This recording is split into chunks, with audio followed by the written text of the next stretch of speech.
speed. Now, I feel like He's got a 32 on his jacket. That's like halfway there. definitely. I feel like this matchup would be relatively Steve favored unless Mario gets in. Like, Yeah. if you can keep Mario out, you're fine. But as soon as Mario breaks that wall and gets in, you are in a very bad situation. The other thing is, against Steve, any character that wants to approach with these landing aerials is going to struggle a little bit just because of how good his up tilt and up smash are at catching things. Steve doesn't really have like a very strong aerial weakness, and in fact, he can actually force you into these landing aerials by lacing the blocks, just like we've been seeing throughout the set. Factor64 finally gets an opportunity, and just like you were saying, Steve favored until Mario gets in, and boy, did he get in. He got in hard there, taking it with that fair spike. Now DarkAura playing from behind here.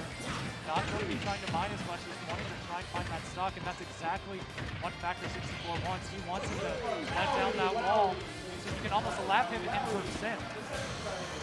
Minecart tacking on a little bit of extra percent, but these up air strings, so good for Factor64, and Steve doesn't really have the best landing resources outside of Anvil and the blocks and everything else that he has.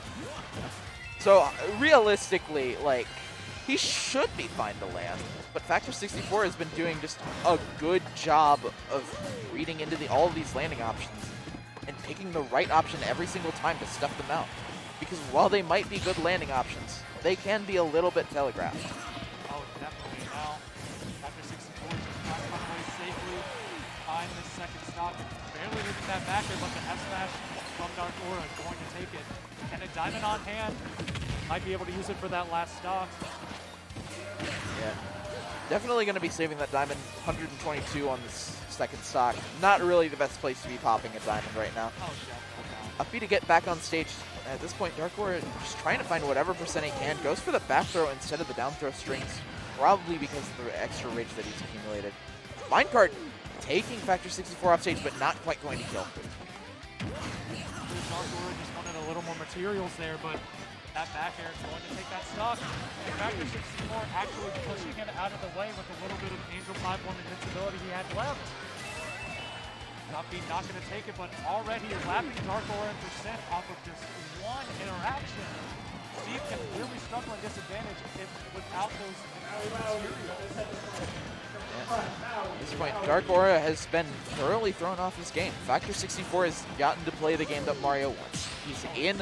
DarkAura doesn't have a lot of time to go gather resources to take the next fights with. He's running low on pretty much everything, and though he has the diamond to work with, he hasn't been able to land a solid hit yet. And now he's out of iron. He doesn't have either Anvil or Minecart. And the up smash trading with the back air, going to take it. Factor64 with what feels like the second... No, there was the... I'm thinking of two stocks. We had the two games that first set that were two stocks, but then the last game did go to last stock. So who knows, will we repeat that pattern? Will DarkAura be able to It's all about the twos. Yeah. Yeah, it's Warehouse War 2. There's a lot of twos going on here. Mario! Enderman! Oh, going for the Enderman ult. That might be the power of DarkAura. That Enderman ult looks so cursed. Like, it's so funny. Look at him. Why are his arms so thin? So the small battle for game number 2. Yeah, that platform over his head definitely going to provide a little bit of extra resources for DarkAura, just in terms of being able to prevent Mario from jumping in. And already, off to a strong start. 62% doesn't quite get the forward smash read, but able to get back on the stage, no problem. DarkAura, pretty nice lead so far. Catching it trying to approach with that up smash, iron on deck. Provide a lot more damage and knockback, and of course be able to mine this materials much faster. You got to be careful, Mario's burst range is getting close. Yeah. That dash attack is not quite going to be able to land it. And I love, one thing I've noticed a lot, I love Factor64's use on the minecart. Yeah, he's been able to reflect both the minecart and the Anvil, which has helped to deal with a lot of DarkAura's options. That time, though, the right thing to deal with the option of mining is just punching him in the face. The diamond Oh, I didn't see that. That's huge, actually. Yeah, he got rid of that diamond right at the end. It might have been a misinput, but you never know. And right now, Really good for the Factor 64 minutes. yeah, and oh, uh-oh. And Yeah, nothing to do with that. I'm going to be used right now. Was worried that he might accidentally get gold instead. And that probably wouldn't have been the greatest. Obviously, the frame data is a little bit quicker, which might help to deal with Mario, actually. But in terms of just, like, raw damage output, you kind of want the iron. Minecarts him into the TNT. That's going to help tack on a little bit of extra damage. But Factor64 has wasted no time tacking on damage of his own, all the way up to 66%, up what feels like just one string. That's right. It feels like Factor 64 is just going in a couple of combos. The way his advantage is, he just struggles to land so hard sometimes. And especially since DarkAura has not really been using those blocks in the air. It's something it feels he's being a little stingy on. DarkAura just looking for a way to take this final kill. Does have diamond, so he will go ahead and pop that. No use saving it for another stock that won't ever come, but right now he needs to use all that diamond prowess that he's gotten. Trying to take out this last stock. 28%. Diamond tools are going to be much harder than any other tools in the game. Street Burst just got a lot scarier. Factor 64 knows that, going for the same dash attack, sending DarkAura off the stage. And up smash out of shield, going to be able to take it. A swift emo and a handshake for Factor 64. I love Mario just in the minecart at the end. Yeah. Just, oh! Even in death, that move is still stupid. Oh, yes. But either way, good stuff to Factor 64. Obviously going to be moving on in the bracket. DarkAura definitely had moments where he showed what he was capable of. Like, a lot of the strings that he got were relatively, like, hard hitting. It was just, couldn't get enough of them. Just Factor 64 outweighing him in terms of just raw damage output, finding the openings, and just landing the hits. DarkAura had a lot of things going for him throughout that set, but he just almost unstoppable.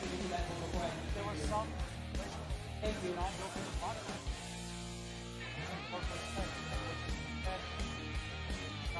Yo, let's go, Ben.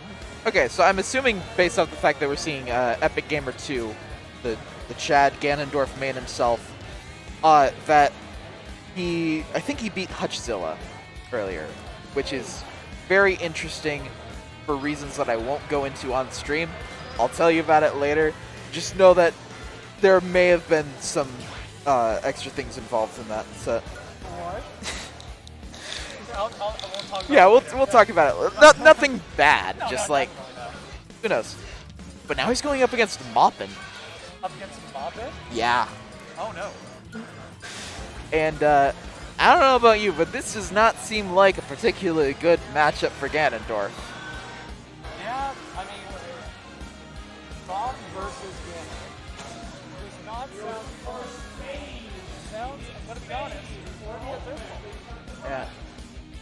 Either way, I will say Chrom definitely has areas that he can be exploited, most notably his recovery, which obviously Moppin's going to be good at mixing it up, given that he's been getting like very good results with this character for a while now. Like, you can't get those types of results just doing the same uppy every single time.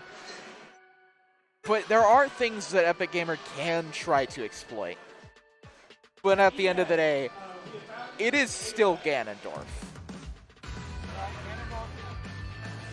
handle it very, very long and take your stock very, very early. At the same time, Chrom has his rules to hit their range. That is true. Aerial mobility, Ganon with a very, very low aerial. It doesn't paint a pretty picture. Yeah. I will say, Ganondorf, while not exactly the best at recovering, he definitely has some tools that make it a little bit easier. Also has the looming threat of a Ganon side, just if something goes awry.